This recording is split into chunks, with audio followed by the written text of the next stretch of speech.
So, as Tim alluded to, in the 2008-2009 timeframe, we at the Nicholas Institute started thinking if the federal climate debate is falling off the rails, or at least in the short term, what are the regulatory frameworks going to be affecting electricity generation decisions, at least in the in the next 5 to 10 years? That's one of the ways we got to looking at the Clean Air Act. As clearly, the EPA is moving forward on greenhouse gas regulations in some context under the Clean Air Act. Another arena that we started focusing on is state-level utility regulation. So in approximately half the states here in the country, there's a traditional regulatory model where public utility commissions have a direct role in setting electricity rates.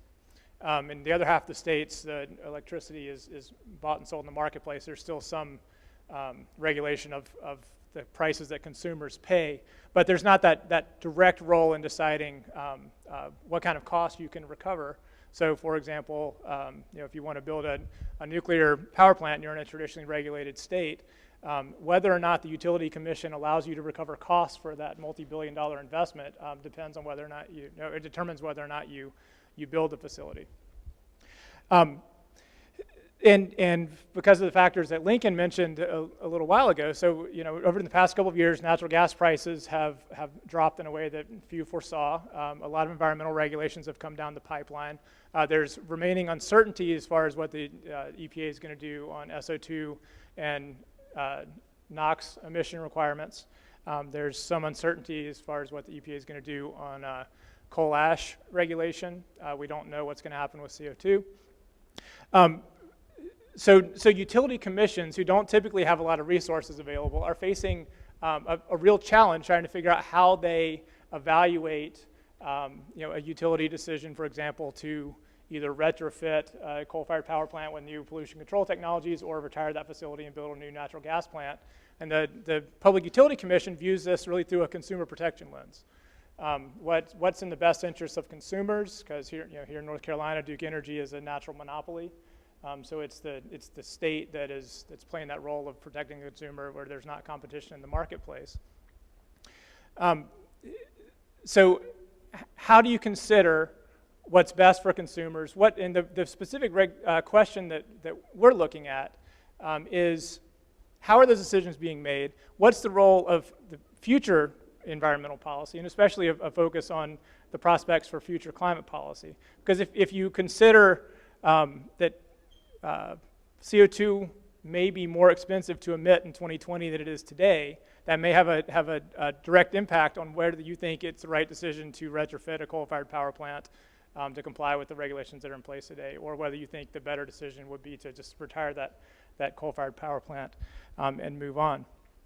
And in doing that work, it highlights a consumer protection aspect, and it also the link with environmental protection, which I think is really interesting as we engage with state regulators, because typically in these traditionally regulated states, there's a silo of the utility commission and related staff that are focused on consumer protection issues, and there's a silo, the environmental regulator, that's focused on air quality issues and the potential for greenhouse gas regulations. The way that we're approaching this work, it really shows that there's a direct link, and that considering what's best for a consumer, for fulfilling the consumer protection role, actually does require that you look a little bit farther down the line and try to make an educated guess about what the direction of environmental policy is going to go.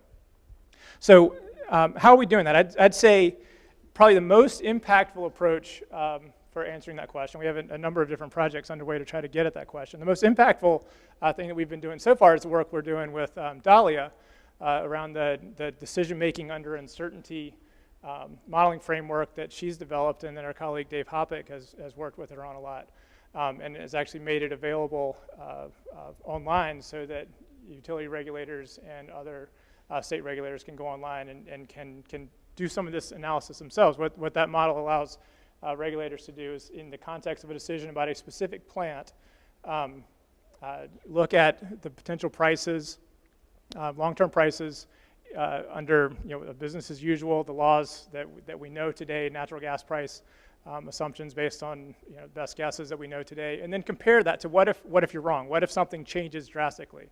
What if we have a carbon price by 2020, and what if that carbon price is low or high, for example. So you can get it's a framework for what if you make a decision that's wrong, and then you can assess the risk and what the impacts of consumers may be. That's one approach to it. Another approach that we're taking is legal analysis. So public utility commissions typically have they interpret their mandate as least cost electricity generation and ensuring that there's going to be a reliable electricity generation mix. It's interesting to look at specific examples of how that's interpreted. Now these are all, it's state law, right? So the specific statutory mandate, the language changes somewhat by state, but often the approach is pretty similar. But there are some examples where utility commissions are looking differently at the same kind of decision. So in West Virginia and Virginia, Appalachian Power Company, which is an AEP subsidiary, got a grant from the Department of Energy under Recovery Act funds to invest in a demonstration project for carbon capture and storage. Now, in order the Recovery Act funds weren't going to cover the entire cost, so they had to go to the utility commissions, both in West Virginia and in Virginia, to try to get cost recovery to make the investment.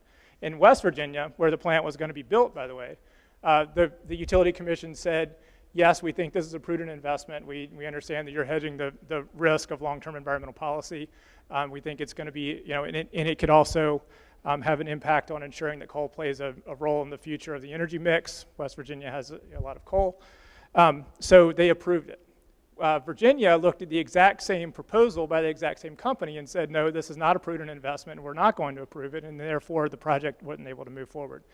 In Mississippi, the Public Service Commission down there has approved a plan that Southern Company is now building an IGCC coal-fired plant that has carbon capture in it. It's more expensive than a regular pulverized coal power plant, more expensive than a natural gas combined cycle plant. But they looked at a range, they considered a range of benefits when deciding whether this was a prudent investment or not. Focusing on the legal analysis there and whether there are lessons that are relevant across state lines, I think is really interesting and useful. Another thing that we're doing is we're engaging directly with utility regulators and environmental regulators, getting them in the states, getting them in the same room together to talk about some of the issues that they may be looking at from different angles, right? So we just did a workshop last week in Raleigh for North Carolina regulators that was focusing on a shift more towards natural gas. So what does that mean, the prospects for natural gas price volatility? What is it? So from a consumer protection angle, what does it mean for emissions in North Carolina in compliance with air quality standards from the environmental perspective? And then facilitated a conversation where we're trying to draw out the fact that the environmental regulator is able to make an educated guess, at least in the near term, about what environmental regulations may be coming down the pipeline that could be useful when the consumer protection regulator, the Public Utility Commission, is considering investment decisions for the electricity generation mix. So let me, I could go on, but let me just, a couple of questions, because this is something Billy asked us to think about. What are other questions that deserve more analysis?